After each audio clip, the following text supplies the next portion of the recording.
আমাদের নেত্রী দেশনেত্রী এবং খালেদা জিয়ার পক্ষ থেকে, ধানের শীষের পক্ষ থেকে এবং আমাদের পক্ষ থেকে আপনাদেরকে শারদীয় দুর্গাপূজার শুভেচ্ছা জানাচ্ছি, অভিনন্দন জানাচ্ছি। আমি এই পূজা উৎসবটা, এই জায়গাটা আমাদের জন্য একটা দুর্বিষহ ঘটনার সাক্ষী আমরা হয়ে রয়েছি।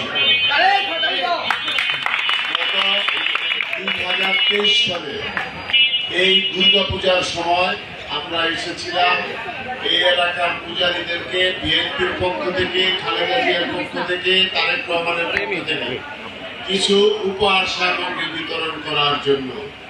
সেই সময় আমরা যে সময় উপহার সামগ্রী সমূহ বিতরণ করছিলাম, ওই সময় আক্রমণ করে আমাদের সেই অনুষ্ঠানটা ভণ্ডুল করে দেওয়া হয়, আমাদেরকে গ্রেপ্তার করার চেষ্টা করা হয়।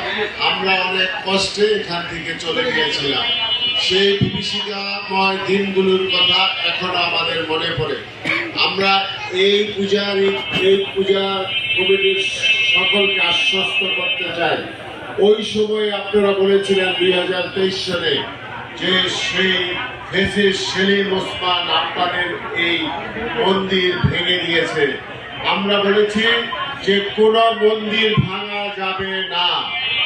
যারা মন্দির ভেঙেছে তারা দেশ থেকে পালিয়েছে, তারা দেশের শত্রু, তারা হিন্দু সম্প্রদায়ের শত্রু, তারা বাংলাদেশের মানুষের শত্রু। আজকে আমরা আপনাদেরকে আশ্বস্ত করতে চাই, এখানে মন্দির হবে ইনশাল্লাহ, এবং মন্দির হবে, মন্দিরের জায়গায় মন্দির হবে, এবং সেই মন্দিরে এই দুর্গাপূজা পালন হবে এবং দুর্গা পূজারীরা সেখানে তাদের ধর্মীয় আচার অনুষ্ঠান পালন করবে। আমরা আর কথা বাড়াতে চাই না। আমরা শুধু আজকে এসেছি আপনাদের সাথে কুশল বিনিময় করতে, আপনাদের পরিস্থিতি জানার জন্য, আপনারা কোনো অসুবিধা আছে কিনা সেটা জানার জন্য। আমরা এখান থেকে খুব ভালো লাগলো যে আপনারা শান্তিপূর্ণভাবে এবং সবাই মিলেমিশে সুন্দর একটি পূজা উদযাপন করছেন।